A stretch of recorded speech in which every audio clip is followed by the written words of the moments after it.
Hi everyone, welcome to the channel. My name is Nick Cosgrove and I am back with this week's No Filter Q&A. This is the episode where I answer all questions related to diet, training, and supplementation I've received over the last 7 days from our in-house clients, online clients, as well as a few of our online followers. Remember, if you have any questions related to your nutritional plan, workout program, supplements you are currently taking, not taking, or considering taking, please feel free to email me those questions at nick@foreverfitperformance.com, or you can DM me your questions on my Instagram at fitcosgrove_. All right, let's get started with this week's No Filter Q&A with question number 1. Nick, I'm curious to know about proper breathing techniques during exercises. How do I know when to breathe in versus breathe out on certain movements? Okay, so you always want to make sure that you're breathing out on the exertion phase of an exercise. So, for example, let's say you're doing a lat pull down. Okay, the exertion phase would be when you're pulling the weight down towards you. That's when you're going to breathe out. Okay, so that's known as the concentric contraction.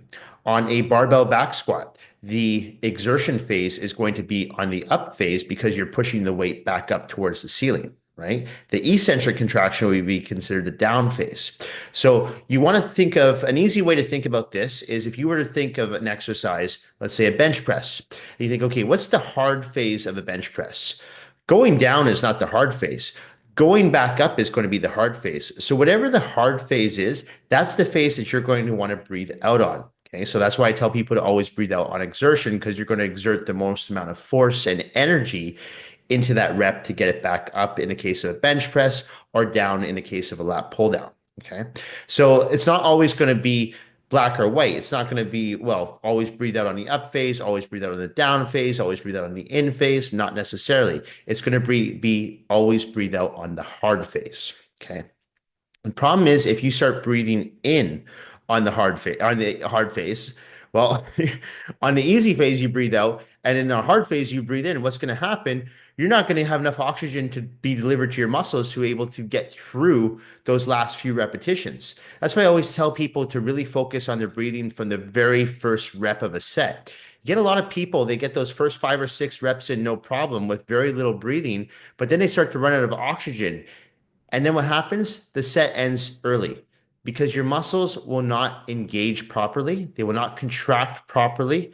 They will not push properly. They will not extend properly. They won't lift properly unless you're getting enough oxygen to those muscles for peak contraction. Okay, so this is why it's so important to focus on your breathing when you're in the gym. Another thing I recommend to my clients when they're breathing is try to really focus on breathing in and out through your mouth. I'm not suggesting that you become a mouth breather outside of the gym, but when you're in the gym, especially when you're lifting heavier weights, it does help because the more oxygen that you can take in on the eccentric phase or on the easier phase of the movement, I should say, the more effective your exercise execution is going to be on the concentric phase. Okay. So always breathe out on the exertion phase. Okay. Always. And you have to always think to yourself, if you're not sure what's the exertion phase, well, just think, what's the hard phase of this movement that I'm doing? So, like I said, in a bench press, it's going to be the up phase. On a lat pull down, it's going to be the down phase. On a seated cable row, it's going to be the in phase. Okay. So you just always have to think, okay, which is the hard phase of this movement? And if you're not sure, if you're new to exercise or you're new to bodybuilding and you're just getting yourself in the gym, take a light weight and see which phase you find more challenging as the set gets longer and longer. You'll figure it out pretty quickly. Okay. But that's my recommendation. Always breathe out on exertion, always breathe out on the hard phase of the movement. And that way you're going to allow yourself to get through the entire set with good form and good technique. Okay, next question. Nick, I've been getting some pain in my forearms lately. Seems to bother me most when I'm in the gym. Do you think this could be arthritis? Arthritis usually hits the hands, right, in the joints, not necessarily the tendons. It could be tendonitis, it could be bursitis, okay? Either way, or you might just it might just be fatigue in your forearm extensors or forearm flexors. You didn't mention which part of the forearm, so don't forget you have your forearm extensors on the inside of your forearm, and then you have your forearm flexors on the outside. Regardless, though, what I recommend doing in the case of severe pain in either forearm extensors or forearm extensors, go for some IMS, get some dry needling done. This does help. Okay. One thing you have to remember is when you're working, let's say at a computer all day, you're using your mouse hand, you're typing, you're using a lot of your forearm extensors and flexors to do these movements. You're putting a lot of stress on your tendons. Okay. When you're in the gym, if you're not already using grabbers or straps, as I recommend time and time again, when you're training back, when you're training shoulders, anything that involves any pulling, you're making a huge mistake because when you're training, for example, seated rows, T-bar rows, bent over barbell rows, and you're not using straps or grabbers, you're putting a lot of unnecessary strain on those tendons. And as I've talked about in the past, there's very little muscle between point A and point B. This is basically just bone and tendon. Okay. So if you want to preserve your tendons, my recommendation, use straps, use grabbers when you're training back. I even use them when I'm training shoulders, when I'm doing things like lateral raises. I like to have the grabbers on or straps just to make sure that I'm not putting too much stress on my forearm extensors. Okay. Sometimes I even use them on my arm days. But I swear by this because remember, if you are injured, you can't train. So if you're dealing with severe tendonitis or bursitis in your forearm extensors or flexors, it's going to be very hard for you to train upper body. It's just like someone who has patellofemoral syndrome or has a issue with their hip flexors in their lower body. It's going to be very hard for them to train legs. So you want to make sure you avoid injury at all costs. And this is why I recommend people to use the straps or grabbers.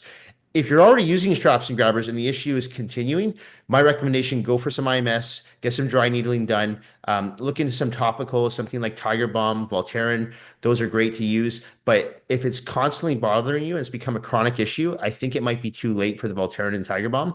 This is my recommendation. Get the IMS in as soon as you can. You're probably going to need 3 or 4 sessions. And then on top of that, ensure that you're using straps and grabbers for all your back workouts and even some of your shoulder exercises, even some of your arm exercises, anything that puts unnecessary strain on the forearm extensors and the flexors. All right. Okay. Nick, how do you recommend balancing strength training with mobility and flexibility? Focus on free weight movements. Okay. This is crucial if you want to develop full range of motion, if you want to develop excellent mobility, excellent strength, and excellent flexibility. Machines are crap. They really are. Machines dictate the movement for you. They do nothing for your range of motion. They do nothing for your mobility. They do nothing for your flexibility. They might do something for your strength, but they're really not going to allow you to use your stabilizers. In order to create proper mobility and flexibility, you need to work your stabilizers. This is why free weights, and I say this time and time again, free weights always are a priority over machines. There's no comparison. Okay. So if you want to create mobility, flexibility, and strength and endurance, you want to make sure you're using barbells, dumbbells, kettlebells. Some cables are fine, but I'm talking about staying away from the machines like hammer strength machines, right? Because again, you don't have to focus on really stabilizing any weights when you're using a machine. The machine dictates the movement for you. So I see a lot of people who use machines, but they have no strength in their stabilizers. They have no core strength. Okay, if you want to develop core strength and you want to create that mobility and flexibility, you need to lift free weights. There's no way around it. Okay. There's a reason why a lot of people prefer machines over free weights because free weights are hard. You have to control the weight. You not only do you have to lift the weight, but you have to control the weight. With machines, you don't have to control the weight. The machine dictates the movement. You're just pushing the weight. Okay, so I wouldn't advise people to use machines in the gym. Even if you're recovering from an injury, I still strongly advise you to use weights, use lighter weights, focus on angles. Don't necessarily focus on the amount of weight you're lifting. It's all about angles. I talk about this time and time again. When it comes to maximizing your results in the gym, bodybuilding as a whole is just one big game of geometry. So try to figure out ways that you can maximize your angles in the gym, whether you're doing incline, decline, flat. Okay, you're making sure that you're a slight bend forward or a slight lean back. It's all about angles. Okay, and that way you're going to maximize your gains in the gym in a safe and effective manner. At the same time, you're going to create that mobility and flexibility because you're taking your body through the proper ranges and planes of motion that the body's designed to do. Okay. So you can stretch, you can go to a few yoga classes. Sure. That'll help. It's not going to hurt. But if you're in the gym and you're training with weights daily, you're creating all different types of stresses on those muscles and you're taking them into different types of planes and ranges of motion. And like I said, this is going to help create that mobility and flexibility. As long as you're ensuring you're using proper form and proper technique, you're not going to injure yourself and you're going to notice that you are more flexible and more mobile throughout day-to-day life, just when you're outside doing random things like grocery shopping or going for a walk. Okay, you're not just going to feel stronger, but you are going to feel more flexible, more mobile because of the ranges and planes of motion that you're using in the gym. Stick to free weights, stay away from machines. That's my advice if you really want to maximize not just your strength, but your mobility and your flexibility. All right. Nick, can strength training really make you bigger, or is that more about nutrition and recovery? Well, it's a combination of a few things. It's a combination of training, nutrition, recovery, of course, and genetics. Okay, genetics play a big role. How big someone gets is going to depend on their natural born genetics, along with their lifestyle, how they train, how they recover, how they eat, of course. If someone's using anabolic steroids versus someone who is not, an enhanced lifter versus a natural lifter. So there are multiple factors to take into consideration when you're looking to either get big or get lean or get defined, whatever your goal is. You can't just put a white blanket statement on everything and say, well, anyone who lifts weights is going to get big. Not true. Some people who lift weights don't get big. They actually just get tighter, harder, leaner, and denser, but they don't get bigger, right? So genetics plays such a big role. How you eat is going to play a big role too, because if you're constantly in a caloric surplus and you're not really watching your diet, but you go to the gym daily, you're going to get that big bulky muscle. It's the Hulk Hogan muscle I talk about, big arms, but no definition. Whereas if your diet's dialed in and you're not necessarily in a caloric surplus, but you're eating fairly clean, you have good lean proteins in your diet, excellent complex carbohydrate sources, making sure you're balancing out your healthy fats throughout the day, you're going to put on solid, lean, dense muscle. If you look at me, I'm not a super big guy. I'm also a natural lifter. I'm not an enhanced lifter, so I'm not using any anabolic steroids. My genetics help me stay lean and dense. At the same time, it's the way I train. I use high volume, moderate intensity, very little rest periods, and that allows me to maintain and preserve the muscle mass that I have without looking bulky, right? I still have veins in my abs when I wake up in the morning. I still have veins in my biceps. My body fat is in single digits easily, and I feel good. Okay. And that's what's most important is how you feel. Okay. Of course, aesthetics play a role, but it's more about how you feel, in my opinion, because as you get older, we age, right? So it's not always going to be about how you look, it's how you feel. So, sorry, my alarm's going off here. I just feel like when people say, I don't want to lift weights because I don't want to get bigger, I feel like it's such an ignorant comment to make because just because you're lifting weights doesn't necessarily mean you're going to get bigger. Okay. Especially if you're training the way that I train people, which is double digits and high volume. If you're doing that single digit 3 to 6 reps, yeah, you're probably going to get bigger. And if you're not watching your diet, it's going to make you look kind of bulky. It is. It's that thick muscle.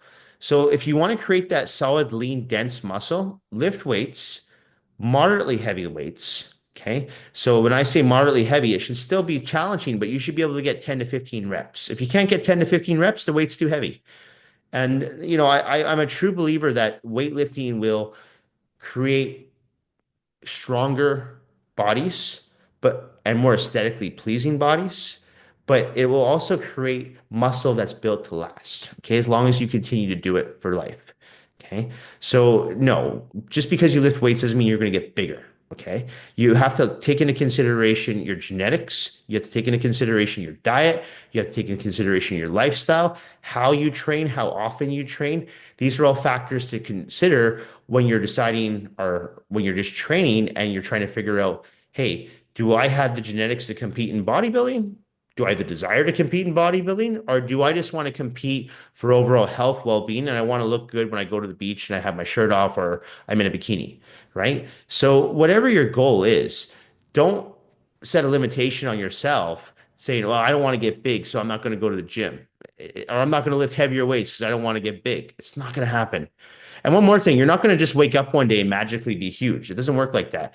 You monitor your progress. And as I tell my clients, you should be taking weekly progress photos to see how your body is changing. Because what happens when you see yourself every day, you don't see those changes. So everyone I work with online, they send me weekly progress photos. I'm the only one that sees them. I don't post them online for the public to see. I see them and then I look at those changes. So if someone starts working with me on week 1, they send me their photos. I don't look at their photos on week 2. I look at their photos on week 6 and I say, oh, yeah, you know what? You are getting bigger. You don't want to get bigger? Okay, let's change this about your program. Or you're not getting big enough because you do want to get bigger, whatever the goal is. But progress photos are huge. So whether you're working with a trainer or yourself, my recommendation, take weekly progress photos and compare the photos every, 4 to 6 weeks. And you will start to see changes. And if you don't, then you'll know where to make the changes or when to make the changes. All right. Next question. Nick, what role does mental focus play during heavy lifts and how do you cultivate it? I always say that whatever we do in the gym, I say this to all my clients, it's 90% mental. Only 10% of what we do in the gym is physical. 90% mental. And that is what really separates people who progress versus people who don't. If you have a strong mindset, you're going to excel in the gym.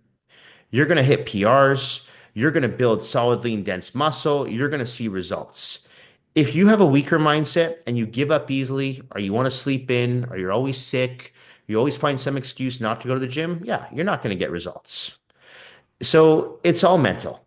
And when it comes to lifting, what I typically do if I'm lifting a weight that's fairly heavy, like I'm in a squat rack, I'm going to squat my 315, even though I've squatted 315 for years, every time I get under that bar and squat 315, it's still friggin' heavy. But what I always do is I always visualize myself performing the reps before I even start, performing how easy these reps are going to be. Even though they're not easy, I always talk myself into how easy the set's going to be.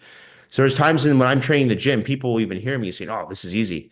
When it's friggin' hard, but I'm telling myself it's easy. I'm almost like lying to myself because I wanted myself to believe like, oh, this is nothing. 315, I'll do this, no problem. So it's not necessarily being cocky and arrogant. It's just being like, no, I can do this. I've done this before. I'll do it again. If you're doing a new weight you've never done before, you should have a spotter. Okay. But like I said, a weight like 315, I've been doing for years, but it still feels heavy. But I talk myself into it. I visualize myself doing the exercise with relative ease. And you know what? It works. And this is why I talk time and time again about not getting on your phone between sets, cruising TikTok or Instagram, because that's a distraction. You should be thinking about your next set. You should be visualizing your next set. How can I improve my form? How can I perfect my technique? Was my breathing tempo right? Those are all things, even after all these years of me training, I still think about. It's a good habit to get into. You don't need to be on the phone during your workout. There's no reason to be on your phone during a workout. So I visualize how I'm doing the set. I visualize how easy the set's going to be, even though it's not going to be easy, but I talk myself into it. So I almost believe it.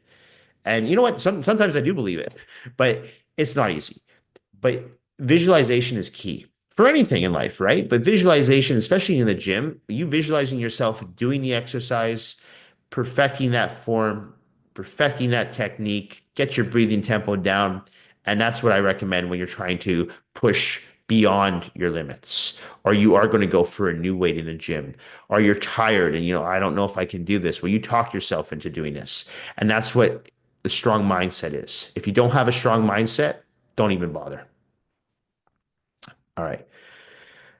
Okay. Nick, how do you adjust your training if you're not seeing the same results you used to see? That's a good question.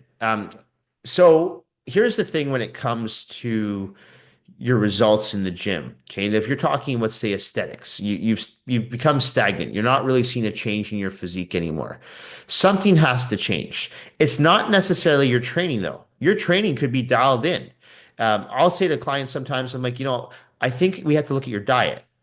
And they're like, well, I like to have this and this and this. I'm like, yeah, I know you like to have this, but if you want to continue along and progress with your physique, you're going to have to change it because your training is perfect. Like if I'm working with someone in their training program in the gym, I'm like, no, I mean, we're on a split training program. We're doing drop sets, supersets, circuit training. You're pushing yourself to the fullest in the gym. And I say, what are you doing in the kitchen? Oh, I'm going to Chipotle's. Oh, I'm ordering from Cactus Club or Earl's here in Vancouver. Going to McDonald's. I'm like, well, having these protein shakes, which are full of sugar. I'm like, well, if you were to change that, you could keep your training the same, but you got to change your diet, right? You can't have one without the other. Or there's people who really follow really clean diets, but they don't push themselves hard enough in the gym. So you have to look at the overall picture and go, okay, am I doing everything I possibly can? Right? Am I crossing my T's? Am I dotting my I's? Am I ensuring that I'm getting enough protein in my diet? Am I ensuring that I'm getting enough healthy fats? Am I making sure that I'm consuming complex carbohydrates, not simple carbohydrates? Am I making sure I'm getting enough rest, recovery, sleep? So you don't necessarily want to just look at the training and go, I got to change up and do a 180. I got to fire my coach. And no, I mean, sometimes, yes, but more often than not, when I see people struggling with their physiques and they're not really making changes, it usually has to do with their diet. And if it's not their diet, it's their training intensity or their training frequency. The people who show up 15, 20 minutes late for a workout, the people that skip every second workout. No, you're not going to see dramatic changes with your physique because you're not consistent. Okay. But more often than not, when people are consistent with their training and they are pushing themselves in the gym, I tell them to take a hard look at their diet and be super critical. Okay. Don't hold back. Every time I competed for a show, I was like, I could look a little bit bigger, or I could get my biceps a little bigger, or I could get my back a little leaner, or I could make my glutes a little bit more striated. I would look at the diet. I would because I knew I was doing everything I possibly could in the gym. I was in the gym every day. I was eating like tons of food, but I wasn't necessarily eating the right foods. So when I started to clean up my diet, that's when I really noticed the changes in my physique. It wasn't drugs. It wasn't doing these crazy training styles that you see people do on YouTube, and they're doing these CrossFit or these FSV or whatever they're called, those FST training or any of that nonsense. It was none of these training gimmicks. I was in the gym. I was training heavy. I was training intensely. I was making sure that I was doing lots and lots of free weights, lots of cables, but I had to clean up my diet. So when you stop seeing results, my first recommendation to you is to take a hard look at your diet. And if you know your diet's in, it's dialed in 100%, and you're like, no, I'm working with a nutritionist or a dietitian or I have a coach. I'm like, great. What are you doing in the gym? How often does that phone make an appearance during your sets? Okay. So that's what I would be looking at is it's one or the other. And like I said, more often than not, it's a diet. But if you know you're not pushing yourself to your fullest in the gym, you might want to take a look at your training and go, okay, it's time to take it up a notch. And if you have a hard time motivating yourself to push yourself, hire a coach, hire a trainer, have someone with you in the gym because they're going to push you beyond your limits. And if it's someone who is experienced, they're going to know when to back off and when to push harder. Okay. So that's my recommendation is take a look back at everything you're doing and you're going to find some holes. There's going to be some holes where things are slipping out here. Okay. Because I've seen it time and time again when people come to work with me who have been training for years, like I'm not seeing results anymore. I'm like, well, send me your training program, send me your diet plan. And I can usually find quite a few red flags. Okay. A few more questions here. Nick, how do you feel about the use of lifting belts, straps, and other accessories during training? Um, I like most of them. I'll use a lifting belt when I squat because, like I said, I squat 315. That's more than my body weight. So I feel that's necessary for my lumbar region. I don't want to put any strain on my lumbar region. I'll use grabbers, lifting straps when I train back. I don't use training gloves. I've never been a fan of training gloves, but I don't see that they'd have any negative effects from using these pieces of equipment. A lot of people will say, well, you shouldn't use straps because you want to increase or strengthen your grip. And my response to that is, why do you want to strengthen your grip? I don't understand. Are you working in construction or I don't get it. What's the point of strengthening your grip? You can have a strong grip.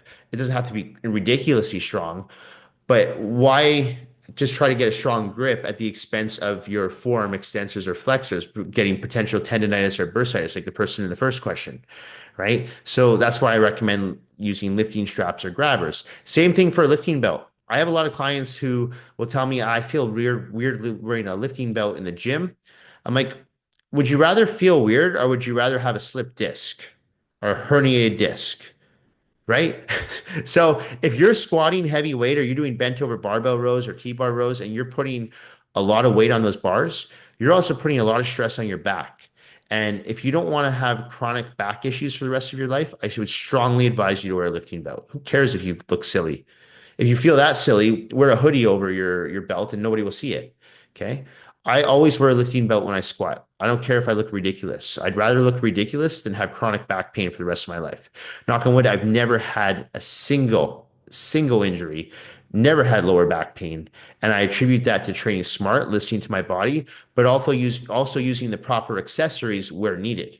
Okay. Do I need a lifting belt when I bench press? Me personally, no, I don't. But someone who's a power lifter who's bench pressing 315, yeah, I would advise you to wear a lifting belt, of course, because you're going to arch that lumbar region. But I'm not a power lifter and I don't bench super heavy, so I'm fine without a lifting belt. But I know on certain exercises like the barbell back squats, the leg press, the hack squats, a lifting belt does come in handy. Okay. Um, as far as like a waist trainer and stuff like that, I've talked about waist trainers in the past. I do believe in them. I think that they can be really good, especially if you're trying to tighten your core a little bit and have the illusion of a smaller waistline. I do think they offer some benefits. I don't think they're necessary, but I do feel that they do offer benefits. Okay. So lifting straps, waist trainers, lifting belts, I think they're all great to have. And I really don't think they're going to take anything away from your progress or away from your physique in the gym. All right. Okay. Nick, how important is it to track your lifts, such as the weights you lift, reps, sets? And how do you, and do you have a favorite method of doing so? So I don't actually ever track any of my clients' weights. I don't track the reps they did for a certain weight. I don't do any of that. I don't even do that for my own workouts. I have a fairly good memory when it comes to working with people. So I have an idea where to start people, but I always go by how the workout's going. So if I start one of my clients with a seated cable row at 100 pounds, and I know he always starts with 100 pounds, but the set didn't look that good, or I can see he just feels tight. I'm like, you know what? I'm only going to increase you to 115. I'm not going to go to your usual 130 because for some reason today, it could be lack of sleep, it could be maybe dealing with an injury, whatever it is. That set didn't look that clean to me. If the set didn't look clean, I'm not just going to increase the weight ridiculously heavy. I might even keep the weight the exact same. I might even decrease the weight. So that's why I always feel like keeping these logs and these journals and these diaries of how much weight you lifted last week. I think they're pointless because every day is a new day. Every workout's a new workout. There's some workouts I feel really strong. There's some workouts I feel weak. Some workouts I do at 9 o'clock at night, some I do at 5 in the morning. That really will have an impact on how strong I am based on how many meals I've had that day. Am I training in a somewhat fasted state or am I training after 4 or 5 meals? So keeping track of all this, I know people like to see records and stats and all. When it comes to that, I don't because the record I keep is how I look in the mirror is that's what I do because I always train for the aesthetics. I also train for the overall performance and the health, of course. But if I'm trying to monitor, am I progressing? I look in the mirror and I go, okay, is my waist as lean as I want it to be? Are my lats as big as I want them to be? Is my chest as dense as I want it to be? No, back to the drawing board. Let's keep going. Okay. So that's how I gauge progress for me. I'm not saying everyone has to use how would I gauge progress, but how you look and how you feel are big indicators of whether or not you're progressing in the gym.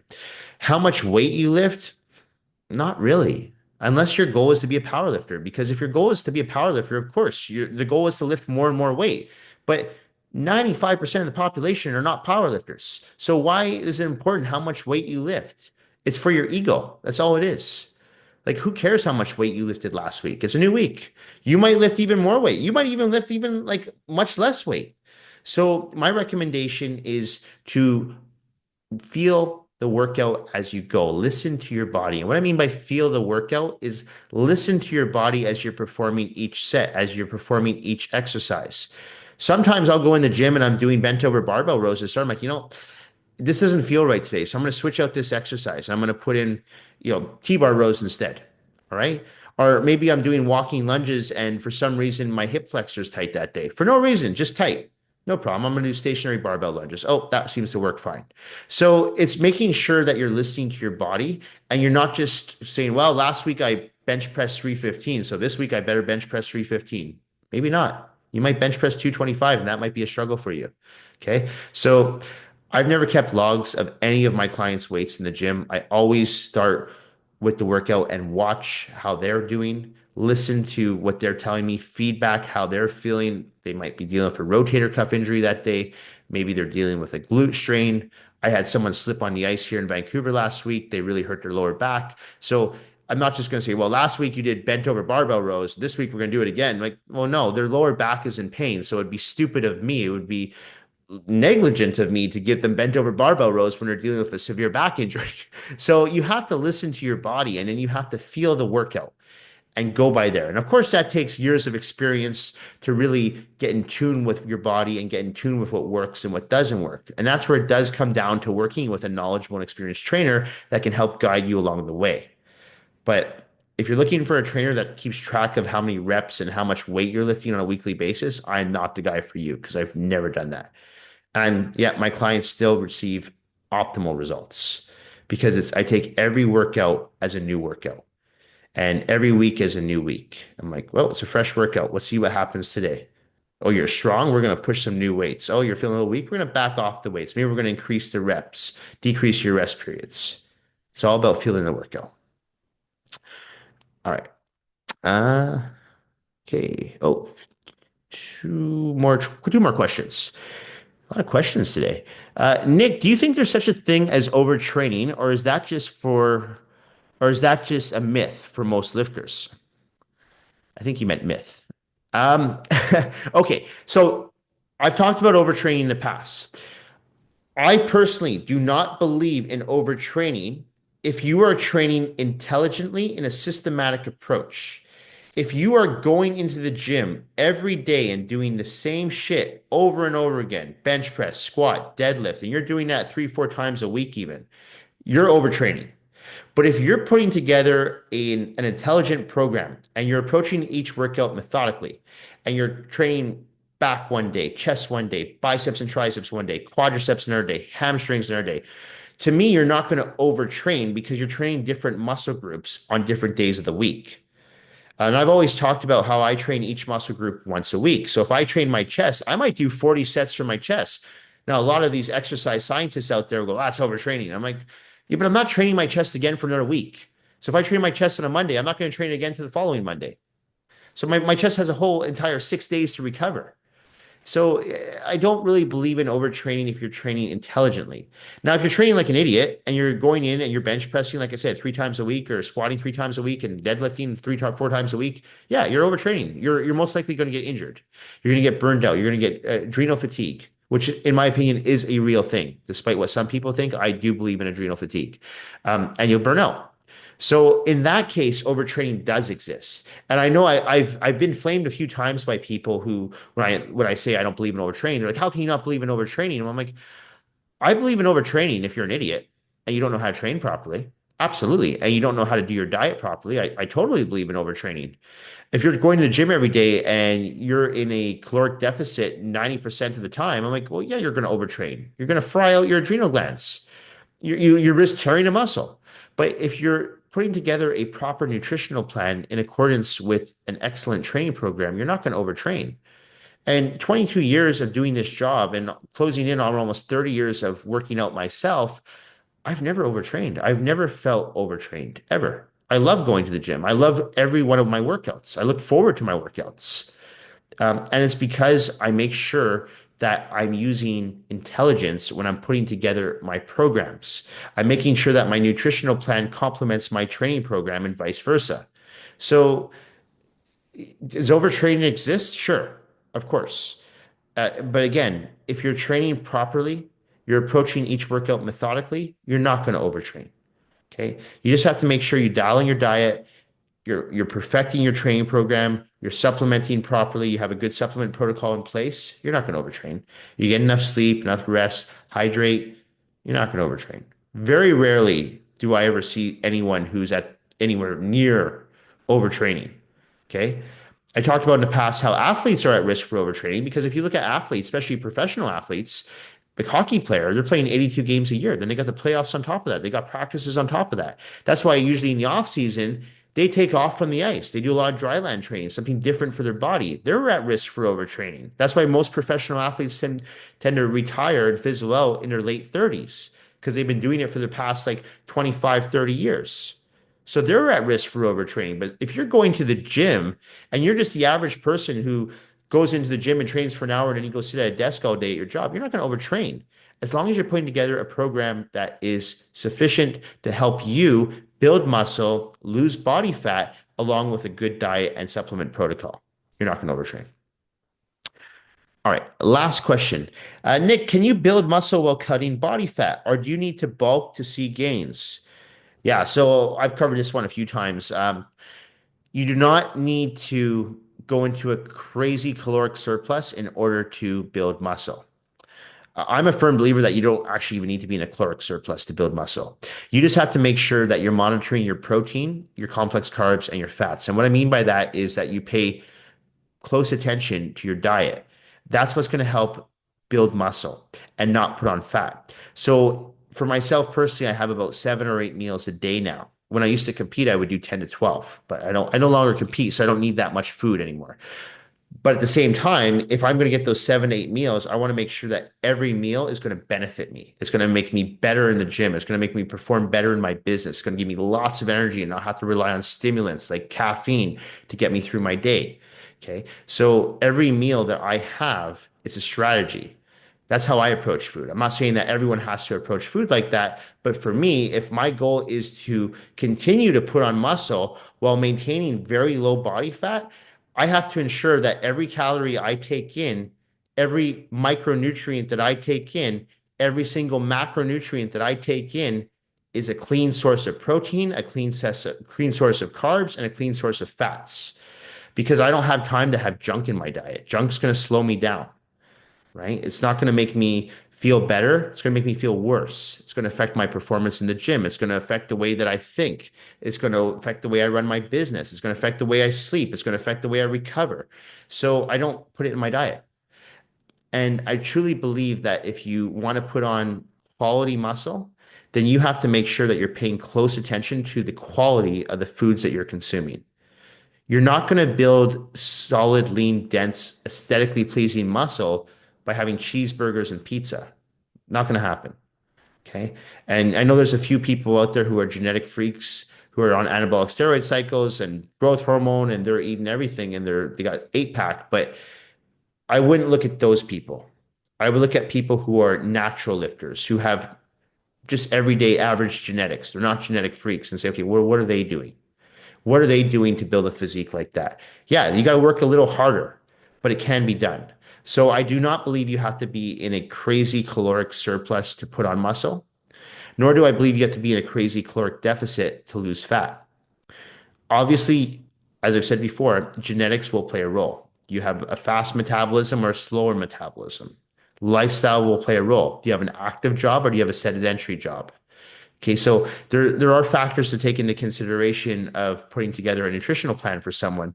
However, for the general population and everyone that I've worked with over the years, I've never had to put someone into an extreme caloric deficit in order to just get them down to, in a man's case, 12% body fat or a woman's case, 16% body fat.